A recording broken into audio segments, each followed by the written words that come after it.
시청자 여러분 안녕하십니까? 6월 11일 화요일 뉴스타트 1부 시작합니다. 먼저 주요 뉴스입니다. 더불어민주당이 22대 국회 전반기 법제사법위원장을 비롯한 상임위원장 11명 선출을 강행했습니다. 본회의에 불참한 국민의힘은 이재명 대표의 사법 리스크를 막기 위한 폭주라며 강하게 반발했습니다. 중앙아시아 3개국 순방에 나선 윤석열 대통령이 첫 국빈 방문국인 투르크메니스탄 대통령과 정상회담을 했습니다. 두 나라는 에너지, 플랜트 협력을 강화하고 우리의 대중아시아 전략인 K 실크로드 구상 추진에도 긴밀히 협력하기로 했습니다. 음대 입시를 준비하는 수험생에게 불법 과외를 해준 대학 교수들이 무더기로 적발됐습니다. 일부 교수들은 대입 실기 심사위원으로 참여해 자신이 가르친 수험생에게 높은 점수를 준 것으로 드러났습니다. 우리은행에서 100억 원 규모의 횡령 사고가 발생했습니다. 직원이 고객 대출금을 빼돌려 해외 선물에 투자해 60억 원 정도 손실을 본 것으로 파악됐습니다. 블라디미르 푸틴 러시아 대통령이 이르면 이번 달 북한과 베트남을 방문할 예정이라고 러시아 매체가 보도했습니다. 푸틴 대통령의 방북이 성사되면 2000년 7월 이후 24년 만입니다. 우크라이나 전투기가 개전 이후 처음으로 러시아 본토 목표물을 타격했다고 외신이 보도했습니다. 러시아 최신 전투기인 수호이 57을 파괴했다는 주장도 나왔습니다. 여야가 22대 국회 전반기 원구성 협상에서 끝내 이견을 좁히지 못한 가운데 야당은 단독으로 상임위원장 11명을 선출했습니다. 어젯밤 8시 50분쯤 열린 국회 본회의에서 더불어민주당 등 야당 의원들은 법사위와 운영위, 가방위 등 11곳 상임위원장 선거를 진행했습니다. 국민의힘 의원들은 일방적인 원구성이라고 반발하며 본회의에 참석하지 않았습니다. 중앙아시아 3개국 순방에 나선 윤석열 대통령이 첫 국민 방문국인 투르크메니스탄에서 정상회담을 했습니다. 투르크메니스탄은 우리나라의 첫 중앙아시아 외교 전략인 K 실크로드 협력 구상에 대한 지지를 표명했는데요. 양국 정상회담 이후 열린 공동 언론 발표 내용 함께 보시죠. 중앙아 순방의 첫 방문지인 이곳 투르크메니스탄에서 우리 정부가 근본 순방 직전에 발표한 한중앙아시아 K 실크로드 협력 구상과 최초의 한중앙아시아 정상회의 개최 계획에 대해 상세히 설명해 드렸습니다. 베르디 무하메도프 대통령님은 이에 대해 전폭적인 지지를 표명해 주셨습니다. 양국은 이 구상의 이행 과정을 함께 챙기면서 긴밀히 협력해 나아가기로 했습니다. 블라디미르 푸틴 러시아 대통령이 이르면 이번 달 북한과 베트남을 방문할 예정이라고 러시아 매체가 보도했습니다. 매체에 따르면 한 외교 소식통은 이르면 6월 중 푸틴 대통령이 북한을 방문한 직후 베트남을 방문할 가능성이 높다고 전했습니다.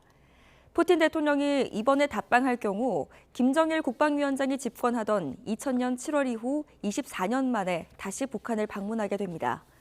푸틴 대통령은 지난해 9월 러시아 극동 보스토치니 우주기지에서 김정은 북한 국무위원장과 정상회담을 한 뒤 김 위원장의 방북 초청을 수락했습니다. 우크라이나 전투기가 전쟁 발발 이후 처음으로 러시아 본토의 목표물을 타격했다고 영국 스카이뉴스가 우크라이나군 소식통을 인용해 현지 시간 9일 보도했습니다. 익명을 요구한 소식통은 스카이뉴스에 우크라이나 공군이 9일 러시아 서부 벨고로드 지역의 러시아군 지휘 거점을 타격했다고 전했습니다. 이어 피해에 대한 평가가 아직 중이지만 목표물이 직격탄을 맞은 것으로 확인됐다며 우크라이나 공군이 싣고 간 포탄을 러시아 본토 목표물에 투하한 것은 처음이라고 덧붙였습니다. 음대 입시 수험생을 상대로 과외를 하고 대입실기 심사위원으로도 참여해 자신이 가르친 수험생에게 높은 점수를 준 대학 교수들이 검찰에 넘겨졌습니다. 서울경찰청 반부패 범죄수사대는 학원법 위반 등 혐의로 입시 브로커 A씨와 대학 교수, 학부모 등 17명을 붙잡아 교수 1명은 구속 상태로 나머지는 불구속 송치했습니다. 이 가운데 대학 교수 5명은 입시 심사위원으로 참여하며 자신이 가르친 수험생들을 평가해 대학교 입시 업무를 방해한 혐의도 받습니다. 이들 교수가 심사에 참여해 피해를 본 대학은 서울대와 숙명여대, 경희대 등 4곳으로 나타났습니다. 우리은행에서 100억 원 규모의 횡령 사고가 발생했습니다. 우리은행은 경남의 한 지점에서 100억 원 정도의 고객 대출금이 횡령된 사실을 확인했다고 밝혔습니다. 조사 결과 기업 대출을 담당하는 직원 A씨는 올해 초부터 최근까지 대출 신청서와 입금 관련 서류를 위조하는 방식으로 대출금을 빼돌린 것으로 확인됐습니다. 또 빼돌린 돈을 해외 선물 등에 투자해 60억 원 정도 손실을 본 것으로 추정됩니다. 우리은행은 내부 모니터링 과정에서 이상 징후를 포착해 A씨에게 소명을 요구했고 A씨는 경찰에 자수했습니다.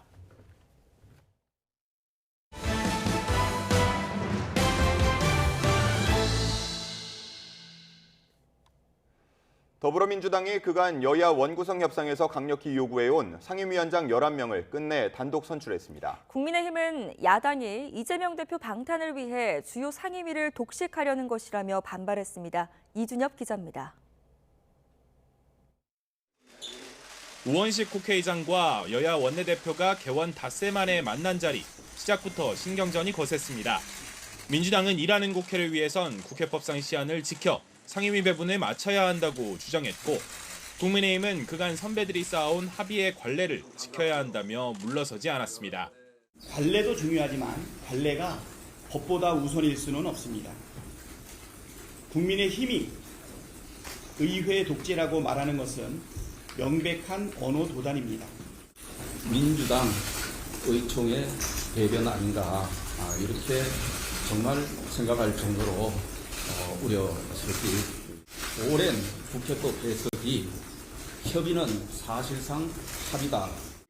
본회의를 애초 오후 2시에서 5시, 그다음 8시로 2차례 미뤄가며 접촉을 이어갔지만 협상 결과는 빈손이었습니다.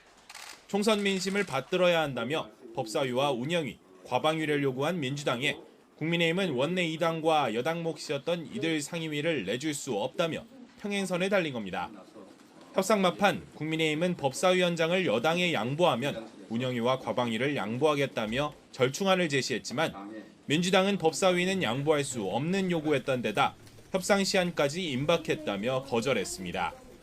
국민의힘은 야당이 이재명 대표 방탄을 위해 법사위 사수에 골몰하는데도 우원식 의원은 대변인처럼 야당 편만 들고 있다며 사퇴 촉구 시위를 벌였습니다. 국회 정신 무시하는 이재명 방탄 중단하라! 중단하라! 중단하라! 중단하라! 민주당은 끝내 단독 본회의를 열었고 법사위원장의 정청래, 운영위원장의 박찬대, 과방위원장의 최민희 등 야당 요구한 대로 11개 상임위원장 선출을 마쳤습니다. 합의가 지금 안 된 건가요, 결국이죠? 민주당 단독으로 진행해서 본회의 지금 바로 진행하시는 겁니까? 오 의장은 야당 요구대로 본회의를 연 건 절박한 민생, 긴박한 남북 관계를 위해선 시급히 국회가 문을 열어야 하기 때문이라고 설명했습니다. 국민의 뜻과 국회법에 따라 국회를 운영해야 하는 국회의장으로서는 원구성과 개원을 마냥 미룰 수 없었습니다. 민생이 절박합니다. 한 달 가까운 협상에도 여야가 합의점을 도출하지 못하면서 개원 본회의에 이어 상임위원장 선출도 끝내 파행으로 치달았습니다. YTN 이준엽입니다. 이번 본회의에서 선출되지 않은 상임위원장은 모두 7자리로 민주당은 추가 협상이 이루어지지 않으면 남은 자리도 모두 확보하겠다는 입장입니다. 여당인 국민의힘이 일방적인 원구성을 받아들일 수 없다며 보이콧에 나서면 국회 파행이 자칫 장기화할 수 있다는 전망도 적지 않습니다. 김다연 기자입니다. 민주당이 11개 상임위원장을 단독 선출하면서 남은 건 외통위와 국방위 등 7개의 자리입니다. 민주당은 이들 위원장직은 여당인 국민의힘 몫으로 남겨두겠다고 했지만 추가 협상이 불발될 경우 이번 주 거듭 본회의를 열어 남은 상임위원장직도 모두 야당 몫으로 돌리겠다고 엄포를 놓고 있습니다. 그러니까 11개가 최소라고 할 수 있을 거고요. 이를 하기 위해서 만약에 중요한 상임위가 운영이 되어야 한다면 상임위원장이 있어야 하고. 물론 여당은 합의 없는 원구성은 받아들일 수 없다며 반발하고 있습니다. 하지만 7개 상임이라도 받아야 할지 아닌 21대 국회 전반기 때처럼 모두 내줘야 할지 선택의 기로에 선 상태로 국정 운영을 책임지는 집권 여당이란 점은 고민스러운 대목으로 남습니다. 지금이라도 민주당이 이재명 대표의 철통 방탄을 포기하고 여야가 함께 만들어온 협치와 대화의 의회 민주주의를 국민의힘이 7개 상임이라도 확보할 경우 해당 상임위에서 야당이 추진하는 법안만큼은 막아설 수 있습니다. 다만 범야권이 192석으로 법안 패스트트랙 가능선을 이미 넘은 데다 각종 특검과 방송 3법 등 쟁점 법안을 다룰 법사위와 과방위는 이미 민주당에 넘어가 사실상 힘을 쓰기 어려운 상황입니다. 여당 입장에선 대통령의 제2요구권, 그러니까 거부권 행사에 기댈 수밖에 없어 거부권 정국이 반복될 거란 우려가 나오는 이유입니다. 민주당이 단독으로 국정조사나 청문회를 강행할 가능성도 적지 않습니다. 정부의 영일만 석유 시추 계획 발표 등에도 벌써부터 국정조사가 필요하다며 철저한 조사를 예고하고 있습니다. 당장 산업부에 대한 국정조사가 이루어져야 합니다. 당장 석유공사에 대한 국정조사가 이루어져야 합니다. 여당은 우선 상임위를 대신해 당내 특별위원회와 정부 간 협의를 강화해 민생 현안에 대응한다는 계획입니다. 여당으로서는 그 기간 동안 민생을 손 놓고 있을 수는 없기 때문에 저희들이 특위를 구성해서 가동하려고 하는 것입니다. 정부 여당 따로, 범야권 따로. 국정 운영의 두 축이 당분간 제각기 마이웨이를 갈 거로 예상되면서 국회 정상화까진 상당한 진통이 예상될 거란 관측도 나옵니다.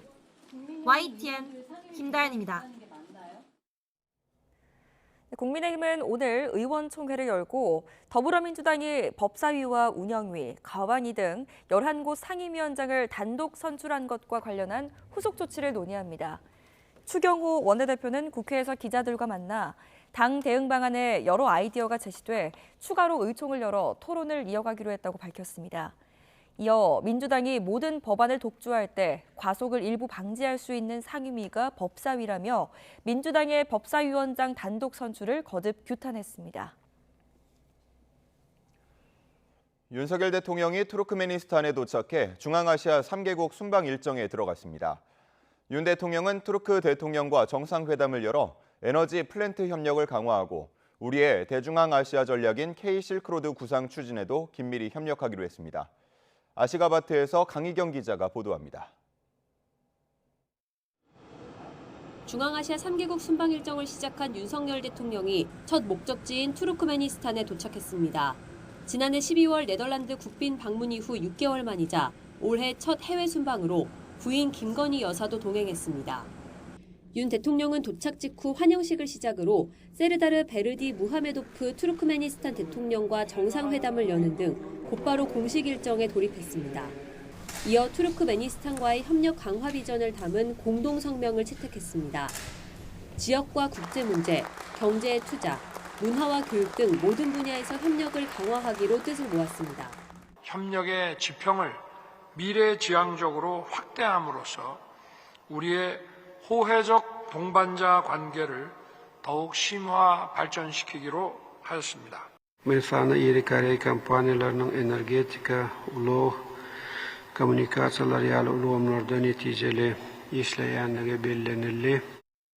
특히 두 정상은 천연가스 세계 4위 보유국인 투르크메니스탄의 대규모 에너지 플랜트 사업에 우리 기업이 참여할 수 있는 기반을 확대하기로 했습니다. 또 인프라와 신도시 등 각종 분야에서 MOU를 체결했는데 이를 통해 경제 외교와 민생 외교를 한층 강화했다는 게 대통령실 설명입니다. 갈키니시 가스전 4차 탈황 설비 기본 합의서와 키안리 폴리머 플랜트 정상화 2단계 협력 합의서가 체결되었습니다. 이는 우리 기업의 또 다른 대형 수주에 대한 기대를 높여주고 있습니다. 이와 함께 투르크메니스탄은 우리 정부가 새롭게 발표한 중앙아시아 특화 외교 전략 K-실크로드 협력 구상의 지지를 표명했고 양국 정부가 이를 추진하는 데 긴밀히 협의하기로 했습니다.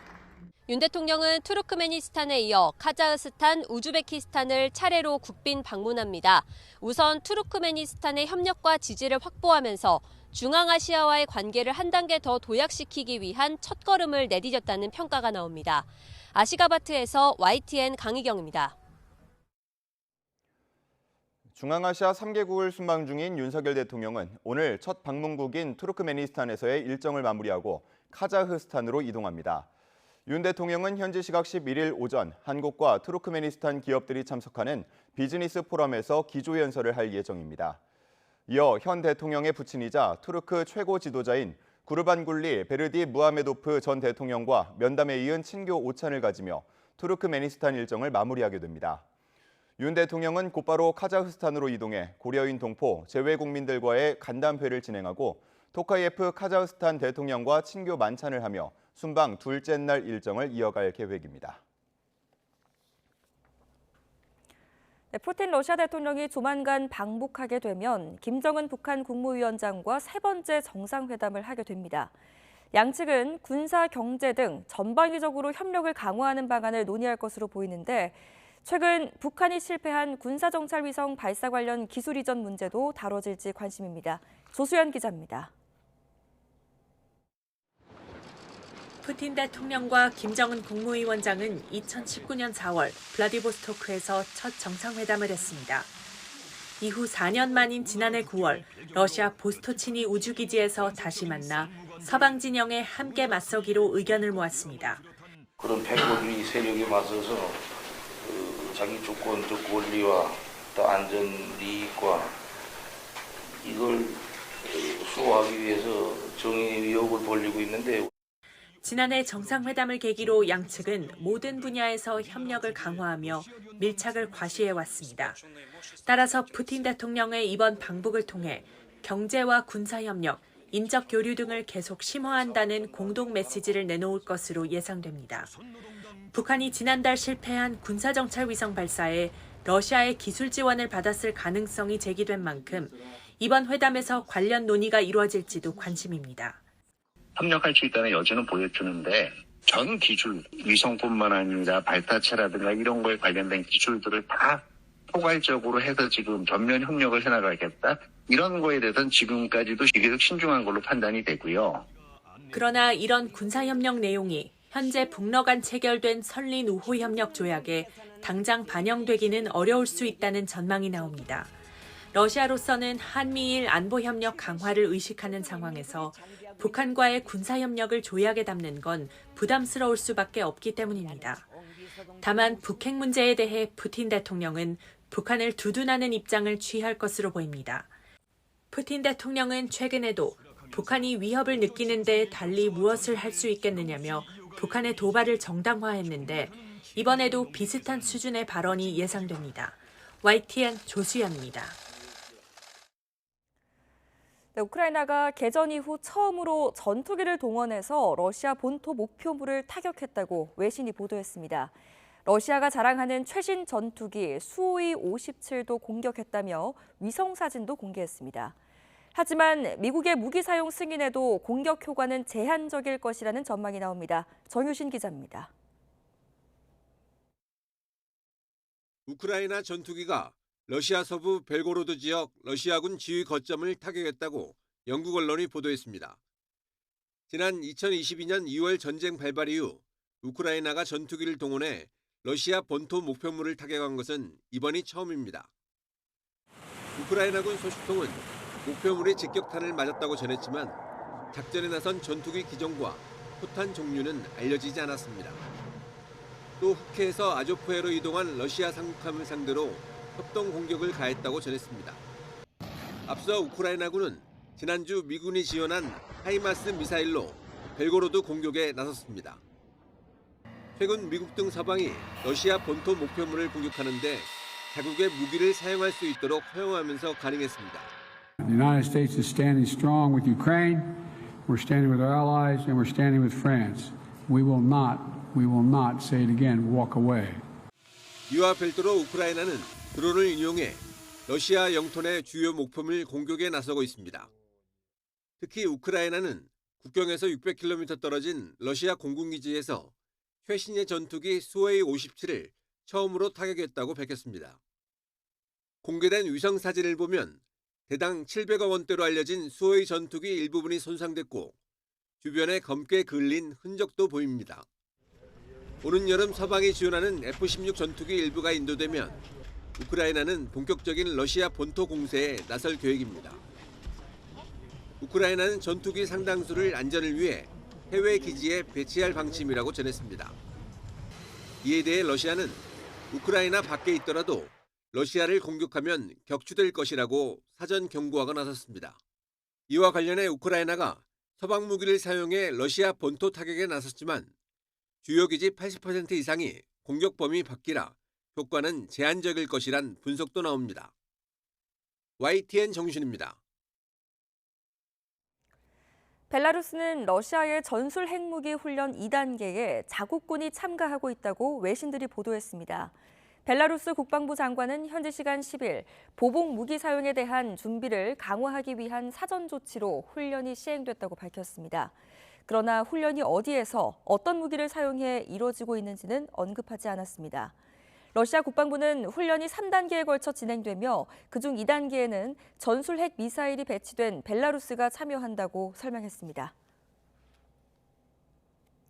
주요 7개국 G7이 현지 시간 오는 13일에서 15일 이탈리아에서 열리는 정상회의에서 북한의 탄도미사일 개발과 북한과 러시아의 군사협력을 강력히 비판할 예정이라고 일본 교도통신이 외교 소식통을 인용해 보도했습니다.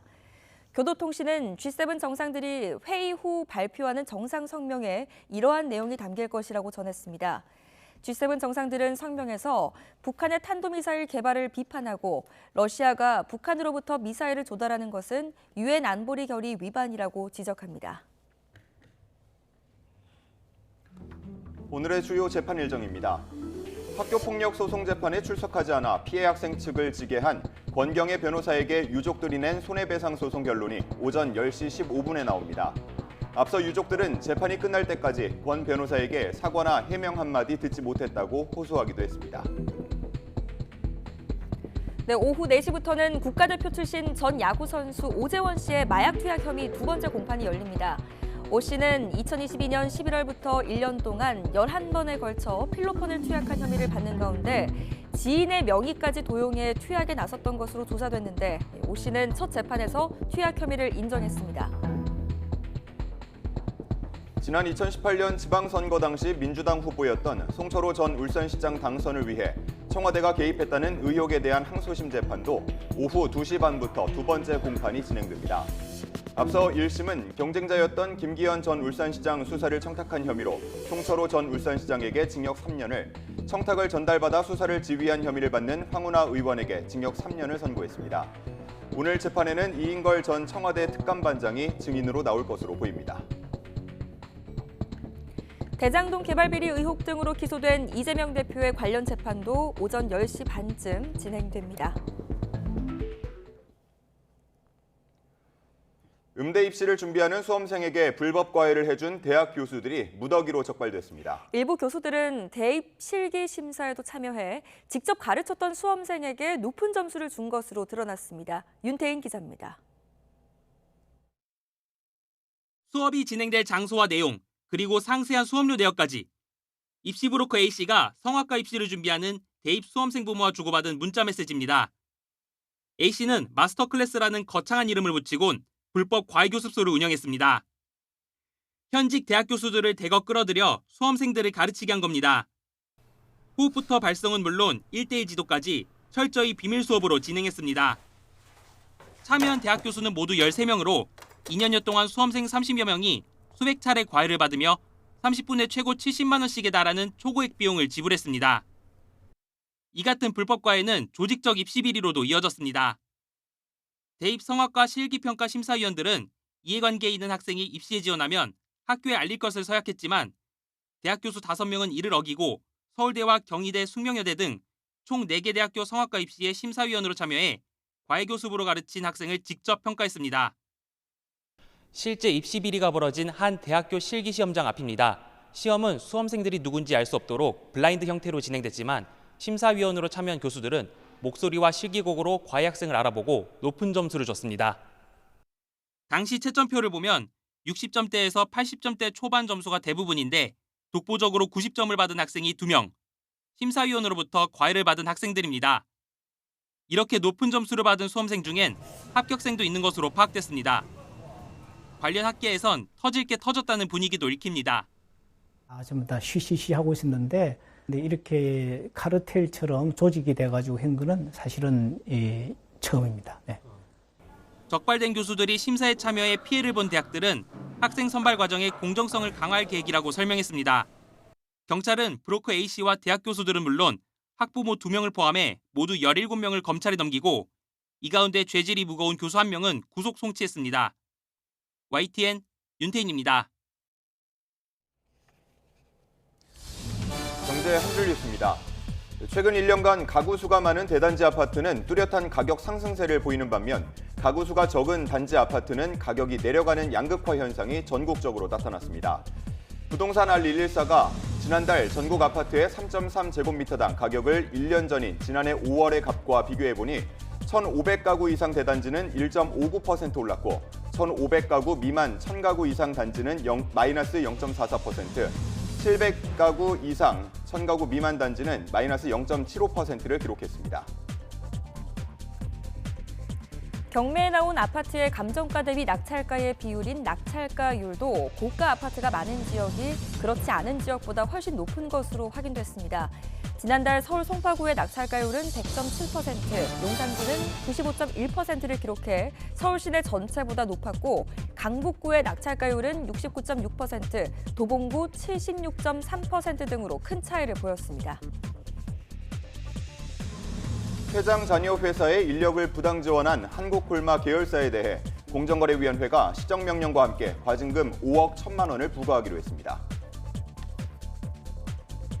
금융당국이 공매도 중앙점검 시스템 개발 기간을 최대한 단축해 내년 3월까지 구축하기로 했습니다. 금감원은 공매도 재개 시점이나 조건 등에 대해서는 따로 밝히지 않았지만 공매도 재개는 전산 시스템이 완비되는 내년 3월 이후가 될 것으로 예상됩니다. 국토교통부는 각 지자체에서 추진되고 있는 철도 지하화 통합개발 사업 계획을 지원하기 위해 컨설팅단을 구성하고 이번 주부터 지역 맞춤형 컨설팅에 나선다고 밝혔습니다. 정부가 2,800억 원을 추가로 투입해 체불기업과 직원에 대한 융자 지원 등에 나서기로 했습니다. 정부는 임금채권 보장기금과 근로복지진흥기금의 운용 계획을 변경해 관련 재원을 마련할 방침입니다. 지금까지 경제 한 줄 뉴스였습니다. 올해 서울 아파트 거래 10채 중 6채는 전고점 대비 80% 이상 회복된 가격에 매매된 것으로 나타났습니다. 화면으로 함께 보시죠. 부동산 플랫폼이 지난 1월부터 5월 국토교통부 실거래가 아파트 매매 거래를 분석한 결과 전체 거래 14,800여 건 가운데 종전 최고가와 비교해 80% 이상 가격에 거래된 건수는 10건 중 6건을 넘었습니다. 특히 종로구와 용산구는 10건 중 2건 이상이 종전 최고 가격 이상으로 거래돼 눈에 띄었습니다. 자치구별로 거래가 80% 이상을 회복한 비중을 보면 서초구가 90.2%로 가장 높았고 그 뒤를 용산과 강남이 이었습니다. 반면 노원구는 10채 중 2채 정도에 그쳤고요. 도봉구 역시 큰 차이를 보이지는 않았습니다. 월별로 살펴보면 1월에는 전 고점의 80% 이상 가격에 거래된 비중이 55%였지만 매월 비율이 늘어나는 추세인데요. 직방 관계자는 올해 저리대출 등의 영향으로 거래량이 회복 중이고 연일 상승하는 전셋값이 실수요를 자극한 것으로 분석했습니다. 하지만 물가 상방 압력에 따른 금리 인하 지연 가능성, 지방의 미분양 증가, 경기 불안 등 주택 수요를 제한하는 요소도 상존한다며 입지별 수요 쏠림이 계속될 것으로 전망했습니다. 우리은행에서 100억 원 규모의 횡령 사고가 발생했습니다. 우리은행은 경남의 한 지점에서 100억 원 정도의 고객 대출금이 횡령된 사실을 확인했다고 밝혔습니다. 조사 결과 기업 대출을 담당하는 직원 A씨는 올해 초부터 최근까지 대출 신청서와 입금 관련 서류를 위조하는 방식으로 대출금을 빼돌린 것으로 확인됐습니다. 또 빼돌린 돈을 해외 선물 등에 투자해 60억 원 정도 손실을 본 것으로 추정됩니다. 우리은행은 내부 모니터링 과정에서 이상 징후를 포착해 A씨에게 소명을 요구했고 A씨는 경찰에 자수했습니다. 우리은행은 경위 파악과 횡령금 회수를 위해 해당 지점에 특별검사팀을 급파했습니다.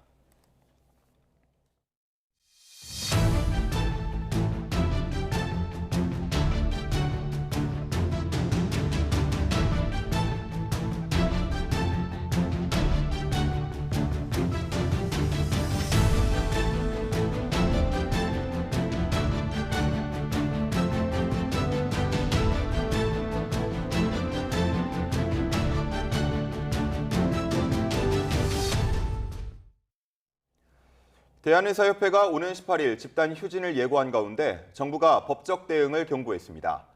조규홍 보건복지부 장관은 어제 중앙재난안전대책본부 회의 모두 발언에서 개원위에 대한 진료 명령, 휴진 신고 명령과 함께 의협에 대해서는 공정거래법 위반 여부 등에 대한 법적 검토에 착수하겠다고 밝혔습니다. 조 장관은 의협의 불법적인 집단 진료 거부와 궐기 대회에 깊은 유감을 표한다며 정부의 대응은 국민 건강을 위한 조치라고 강조했습니다. 의료계는 정부의 법적 대응 방침을 두고 협박하면 모든 문제가 해결되는 것이냐며 강하게 반발하고 있습니다. 휴진은 예정대로 진행한다는 계획인데 사회 각층의 비판을 뚫고 얼마나 많은 의사가 휴진에 동참할지가 관건입니다. 김주영 기자의 보도입니다. 집단 휴진에 대한 정부의 법적 대응 발표에 의사들은 곧바로 반발했습니다. 특히 진료 명령과 휴진 신고 명령의 대상인 개원위 측은 정부의 대응책을 협박, 억압이라고 비판했습니다. 김동석 대한개원의협의회 회장은 정부의 행보를 예상했었다며 개원이들이 격앙돼 있는 만큼 휴진에 다수 참여할 것 같다고 내다봤습니다. 대한의사협회도 예정된 집단행동에 변동은 없을 것이라고 못 박았습니다.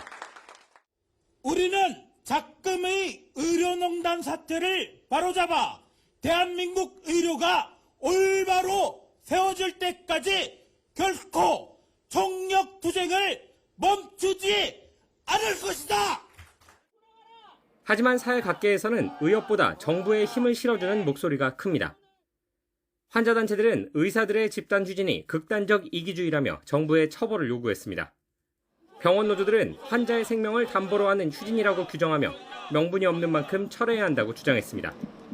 서울대 총장과 서울대 교수회도 현장을 지켜달라며 서울대 의대, 서울대병원 교수들에게 휴진 보류를 요청했습니다. 상황이 이렇다 보니 의료계 내부에서는 휴진 참여율을 높이기 위해 힘을 쏟는 분위기입니다. 의협 지도부는 SNS에 글을 올려 처벌은 자신이 받을 테니 동참해달라며 휴진 독려에 나섰습니다. 양보 없는 의정 갈등 속에 정부의 강경책이 의사들의 의지를 꺾을지 반대로 자극하게 될지 아직은 쉽게 예측하기 어려운 상황입니다. YTN 김주영입니다.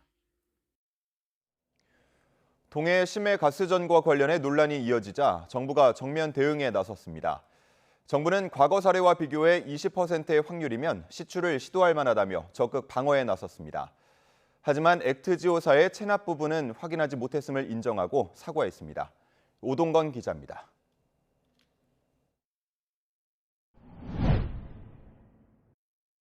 탐사 성공률 20%는 과연 높은 것일까?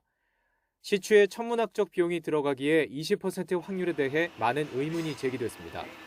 정부는 각 광구마다 다른 방법을 적용해 확률을 계산해왔던 만큼 1대1 비교는 어렵다고 먼저 선을 그으면서도 시추를 시도할 만한 수준이라고 못 박았습니다. 그 20%의 성공률이면은 사실은 그 개별 팩터 요인을 봤을 때는 그 성공률이 높다라는 취지로 이제 말씀을 드린 거고요. 더군다나 저희가 그 기존에 축적돼 있던 자료들을 종합적으로 분석을 했기 때문에 충분히 시추할 만한 수준이라는 말씀을 드리겠습니다.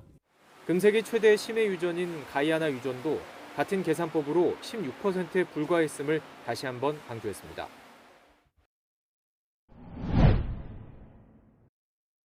동해 심해 탐사를 함께하던 중 철수한 호주 최대 석유 개발 회사 우드사이드와 관련된 의문에 대해서도 답했습니다. 우드사이드가 사업성이 없어서 철수한 게 아니며 기업의 인수합병 문제, 즉 내부적인 이유로 사업을 접은 것이라며 일축했습니다.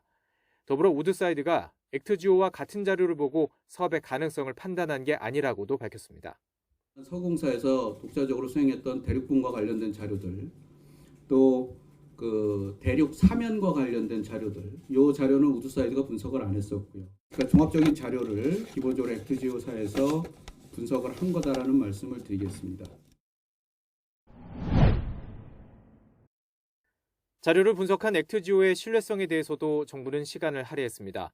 우선 선정 과정이 3개 업체가 참여한 경쟁 입찰이었다며 공정하게 선정됐다고 말하면서도 세금 체납에 대해서는 인지하지 못했음을 인정했습니다. 한 1,650불 정도를 체납한 것으로 알고 있습니다. 그래서 그 부분에 있어서는 사실은 정확히 다 확인을 못했다라는 점에 있어서는 서울공사에서 그 부분까지 놓친 거에 대해서는 아주 완벽하게 잘하지 못했다라는 점에서는 죄송하다는 말씀을 드리지만 계약 자체에 대해서는 법인격이 살아있기 때문에 큰 문제는 없었던 것으로 보이고요. 하지만 자료 분석의 신뢰성에 영향을 미치는 부분이 아니며 계약 이후 완납에 문제가 없었다고 밝혔습니다. 또 탄화수소를 발견하지 못한 리스크가 있다는 아브레오 고문의 발언은 이번에 도출된 유망구조 이야기가 아니라며 과거 다른 시추 과정을 의미한 것이고 통역 과정에서의 오류였다고 말했습니다. YTN 오동건입니다. 정부가 가스전 개발이 추진되는 동해 일대 광구를 새로 설정하기로 했습니다. 최남호 산업통상자원부 2차관은 정부 세종청사에서 브리핑을 열고 효율적인 개발과 투자 유치를 위해 동해 일대 광구를 재설정할 방침이라고 밝혔습니다.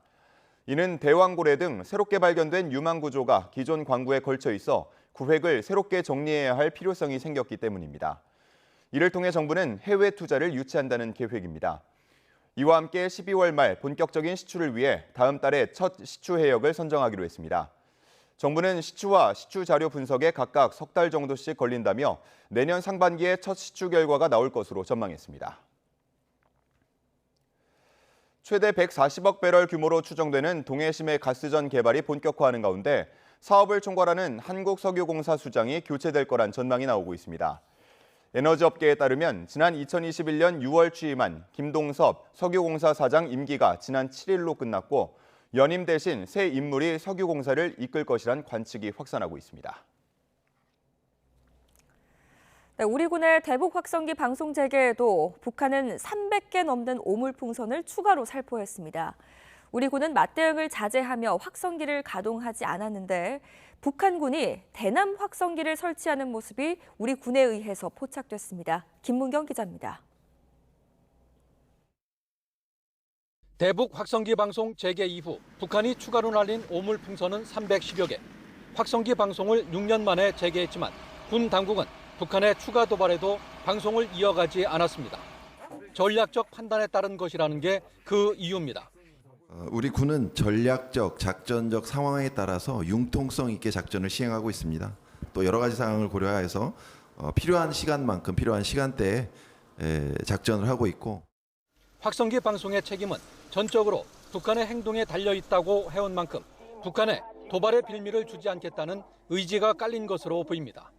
이런 가운데 북한군도 대남 방송용 확성기를 설치하는 모습이 우리 군에 포착됐습니다.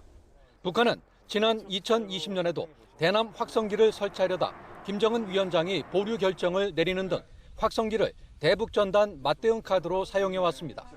하지만 김여정 노동당 부부장이 거론한 새로운 대응이 대남 방송인지 여부는 확인되지 않았습니다. 북한이 우리 국민의 불안과 사회 혼란을 야기하려는 어떠한 시도도 용납할 수 없으며 북한은 우리의 정당한 대응을 도발의 명분으로 삼는 오판을 하지 않아야 할 것입니다. 군 당국은 확성기에 대한 북한의 도발 위협을 고려해 장병들의 안전이 담보되는 곳에서 작전을 시행하고 있고 즉각 응징할 대비 태세도 갖추고 있다고 강조했습니다. YTN 김문경입니다. 한미가 북한이 핵공격을 감행했을 때 한국의 재래식 전력과 미국의 핵 전력을 어떻게 통합해서 대응할지에 대한 새로운 로드맵을 사실상 확정했습니다. 어제 열린 3차 핵협의그룹에서 관련 내용이 담긴 공동지침을 마련했는데 한미는 올해 하반기 연례훈련에서 이 공동지침을 적용해서 연합훈련을 진행할 계획입니다. 조용성 기자의 보도입니다. 지난 1년 가까운 논의 끝에 북핵에 대한 한미 통합 대응 방법이 담긴 공동지침이 나왔습니다. 세 차례 한미 핵협상그룹 회의를 통해 북핵 공격을 미리 방지하고 강행됐을 때 어떻게 대응할지에 대한 가이드라인이 마련된 것입니다.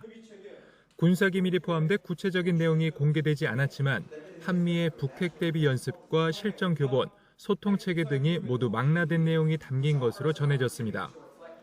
특히 한국의 재래식 전력과 미국의 핵 전력이 통합 운용되는 체계가 마련된 점이 핵심입니다. 앞으로 공동지침을 지속 보완 발전시켜 한미가 함께하는 일체형 확장 억제 협력을 강화하기 위한 공고한 토대 마련에 동의했습니다. The guidelines provide principles for how policy and military authorities will work together to maintain a credible and effective nuclear deterrence policy and posture against the evolving security environment. 한미는 이를 위해 범정부 시뮬레이션과 양국 국방 군사 가상 훈련을 활용할 예정입니다. 당장 오는 8월 시행되는 의지 자유의 방패 훈련에서 북한의 핵사용 상황을 가정해 이 공동지침을 적용할 것으로 보입니다.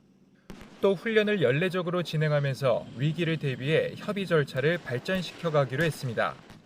핵협의그룹은 한미동맹 70주년을 맞아 지난해 4월 백악관에서 열린 한미 정상회담 합의에 따라 출범한 뒤 핵 확장 억제를 위한 한미 간 정보 공유와 공동기획, 실행 등을 심화시키는 성과를 이끌어냈습니다. 2차와 3차 NCG를 통해서 양국 간의 그런 노력이 단순히 선언적인 것이 아니라 실질적 성과를 가져오고 있다는 것을 보여주는 데 집중하고 있습니다. 핵협의그룹은 이번에 도출된 결과를 올해 가을 제56차 한미안보협의회의와 양국 정상에게 정식으로 보고하고 연말에 미국에서 4차 회의를 열기로 했습니다. YTN 조용성입니다. 지난해 시민단체의 공익신고로 김건희 여사의 명품 가방 수수 의혹 관련 조사를 진행해온 국민권익위원회가 법 위반 사항이 없다며 종결 결정을 내렸습니다. 청탁금지법에는 공직자 등 배우자에 대한 제재 규정이 없다는 이유를 들었습니다. 김대겸 기자입니다. 지난해 12월 참여연대는 이른바 명품 가방 수수 의혹을 밝혀달라며 국민권익위에 김건희 여사와 윤 대통령, 최재형 목사 등 3명을 신고했습니다. 청탁금지법 등을 위반한 의혹이 있으니 이를 조사해달라는 겁니다. 그로부터 6개월 뒤 권익위가 최종 조사 결과를 발표했습니다. 권익위는 대통령 배우자인 김 여사에 대해선 청탁금지법상 제재 규정이 없어 사건을 종결하기로 했다고 밝혔습니다. 이어 윤 대통령과 명품 가방을 제공한 최재형 목사 등을 둘러싼 나머지 의혹에 대해서도 논의했지만 새로운 증거가 없고 법 위반을 확인할 수 없는 점 등을 고려해 조사를 끝내기로 했다고 덧붙였습니다. 대통령과 이 사건 제공자에 대하여는 직무 관련성 여부, 대통령 기록물인지 여부에 대하여 논의한 결과 종결 결정하였습니다. 이는 청탁금지법 시행령 14조에 따른 종결 사유에 해당됩니다. 앞서 권익위는 총선을 앞둔 지난 3월 법적으로 정해진 최대 조사 기한을 넘겨 한 차례 조사 기간을 연장했습니다. 당시에도 시민단체를 중심으로 권익위의 신속한 조사를 촉구하며 고의지연 의혹 등이 제기됐는데 이번 발표를 두고도 한동안 논란은 불가피할 것으로 보입니다. 윤석열 대통령의 신고 의무에 대해서는 어떻게 판단하는지 알 수 없는 브리핑이었고 공직자는 어떠한 명목으로든 금품을 받아서는 안 된다는 국민의 기본적인 상식을 무시한 결정으로 이번 권익위 결정과 별개로 검찰은 이 사건에 대해 전담 수사팀을 꾸려 수사를 진행하고 있습니다. YTN 김대겸입니다. 쌍방울그룹의 불법 대북 송금 사건과 관련해 1심에서 징역 9년 6개월을 선고받은 이화영 전 경기도 평화부지사가 판결에 불복해 항소했습니다. 이 전 부지사 측은 어제 수원지방법원에 항소장을 제출했으며 추후 법원에 구체적인 항소 이유서를 낼 계획이라고 밝혔습니다. 이 전 부지사는 앞서 지난 2019년 쌍방울그룹의 800만 달러 대북 송금에 공모한 혐의 등으로 기소돼 지난 7일 1심에서 징역 9년 6개월을 선고받았습니다. 미리 보는 오늘입니다. 학교폭력 소송 재판에 출석하지 않아 피해 학생 측을 지게 한 권경의 변호사에게 유족들이 낸 손해배상 소송 결론이 오전 10시 15분에 나옵니다. 앞서 유족들은 재판이 끝날 때까지 권 변호사에게 사과나 해명 한마디 듣지 못했다고 호소하기도 했습니다. 먹거리 물가 고공행진이 이어지는 가운데 정부가 배추와 무 비축 상황 점검에 나섭니다. 기획재정부 김병환 1차관이 경기도 이천에 있는 비축기지를 방문합니다. 2026 북중미 월드컵 3차 예선 진출을 확정한 축구대표팀이 오늘 중국을 상대로 2차 예선 마지막 경기를 치릅니다. 김도훈 감독이 이끄는 축구대표팀은 오늘 밤 8시 서울 상암 월드컵 경기장에서 중국 대표팀을 상대로 경기를 펼칩니다. 대표팀은 이미 3차 예선 진출을 확정했지만 중국을 이겨야 일본, 이란과 함께 3차 예선 톱시드에 배정됩니다. 현재 피파 랭킹에서 아시아 4번째인 호주와는 단 0.06점 차입니다. 지금까지 미리 보는 오늘이었습니다. 의료 사각지대에서 숨은 환자를 찾아낸 부산시 찾아가는 의료버스가 호국 보훈의 달을 맞아 국가유공자와 유족에게 달려갔습니다. 거동이 불편한 보훈 가족에게 쉽고 편한 건강검진과 의료 상담을 제공했습니다. 김정호 기자가 보도합니다. 보훈복지회관에서 혈압을 재고 있는 60대 국가유공자. 40여 년 전 군 복무 중에 비무장지대에서 지뢰 폭발로 왼쪽 다리를 잃은 김영배 씨입니다. 심전도와 골밀도 검사까지 마치고 건물 밖으로 나가니 버스가 김 씨를 기다립니다. 각종 의료 장비와 의료진이 있는 찾아가는 의료버스입니다. 검진뿐만 아니라 궁금했던 여러 가지 설명까지 들으며 김 씨는 대우를 받는 느낌이라고 말합니다. 서비스를 받아보니까 뭔가 좀 기분이 좋고 참 뿌듯하고 이게 처음 실시한다고 하네요. 앞으로도 이런 서비스가 우리 국가유공자분들한테 좀 더 확산되고. 호국 보훈의 달을 맞아 부산시 의료버스가 지역 국가유공자와 유족에게 달려갔습니다. 거동이 불편한 경우가 많은 보훈 가족이 쉽고 편하게 건강검진을 받기 어렵다는 점을 고려했습니다. 보훈 가족들이 사실 여러 가지 이유로 몸이 불편하신 분들이 많기 때문에 찾아가면서 그분들을 한편으로는 위로하고 다른 한편으로는 건강도 챙기는. 부산시는 의료버스를 이용해 보훈 가족에게 정기적인 건강검진을 제공할 예정입니다. 현재 부산에서는 4개 의료기관이 찾아가는 의료버스 5대를 위탁 운영 중입니다. 지난해에만 400여 차례 의료 사각지대를 찾아가서 8천여 명에게 서비스를 제공했는데 이 가운데 10%가량이 병의원 방문 권고 대상되었을 정도로 성과를 내 보훈 가족에게도 도움이 될 거로 기대됩니다. YTN 김종호입니다. 경북 지역의 이른 폭염은 더운 남서풍의 지형 효과가 더해진 것이 그 원인이었습니다. 덥고 습한 날씨는 이번 주 점점 심해져 주 후반에는 서울 낮 기온도 33도까지 치솟을 전망입니다. 정혜윤 기자의 보도입니다. 어제 오전 한반도 기온 변화입니다. 10시까지만 해도 노란빛을 띠던 지도가 1시간 만에 온통 붉은색으로 뒤바뀝니다. 오전 11시를 기준으로 25도를 넘어선 곳이 많아진 겁니다. 오후에는 경북지방을 중심으로 더 색이 짙어졌습니다. 전국에서 가장 더웠던 곳으로 경주가 34도를 넘었습니다. 구미와 대구도 33도를 웃돌았습니다. 이틀 이상 체감 온도가 33도 이상 치솟을 것으로 예상되면서 대구와 울산 등 영남 8개 지역에 올여름 첫 폭염주의보가 내려졌습니다. 지난해보다 약 일주일 빠른 폭염특보입니다. 서울과 그 밖의 지역도 특보는 내려지지 않았지만 31도를 웃돌며 더운 날씨가 이어졌습니다. 이동성 고기압의 영향으로 하늘이 맑은 상태에서 햇볕이 강해 기온이 상승하였고 여기에 고온의 남서풍이 유입되어 매우 더웠습니다. 특히 대구와 경북 지역은 지형 효과까지 더해지면서 폭염특보가 발표되었습니다. 이른 더위는 주 후반으로 갈수록 점점 더 심해지겠습니다. 대구 낮 기온이 주 후반 34도까지 치솟는 등 영남 지역은 당분간 폭염의 기세가 점차 강해지겠습니다. 특히 서울도 점점 더워져 금요일에는 기온이 33도까지 치솟을 전망입니다. 영남뿐 아니라 수도권에도 올여름 첫 폭염특보가 내려질 가능성이 있습니다. 울산과학기술원 폭염연구센터는 올해 장마 전부터 폭염이 발생하고 7월과 8월에는 33도를 웃도는 폭염과 열대야가 평년 수준보다 더 많이 나타날 것으로 전망했습니다. YTN 정혜윤입니다. 오늘도 전국이 대체로 맑은 가운데 한여름 더위가 기승을 부리겠습니다. 이른 더위는 주 후반으로 갈수록 점점 더 심해진다고 하는데요. 자세한 날씨 알아보겠습니다. 신미림 캐스터. 네, 기상센터입니다.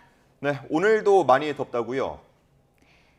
네, 어제 영남 지방에는 올여름 들어서 처음으로 폭염주의보가 내려졌는데요. 오늘은 어제보다 더위의 기세가 한층 더 강해지겠습니다.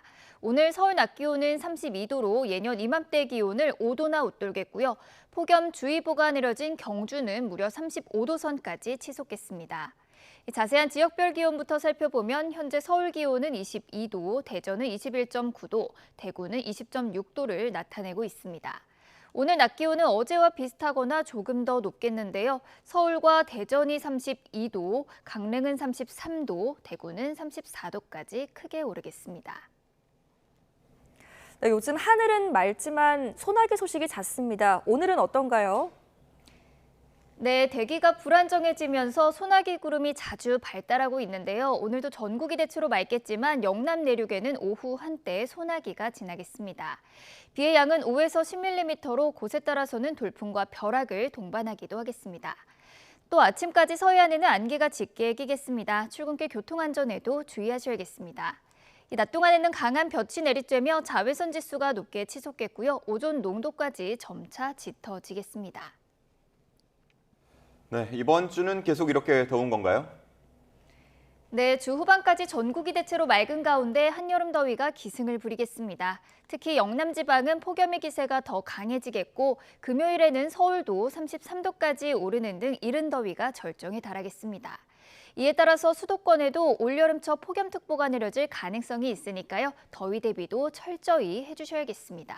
지금까지 날씨 정보였습니다. 이상으로 뉴스타트 1부 마칩니다. 잠시 후 2부가 이어집니다. 시청해주셔서 고맙습니다.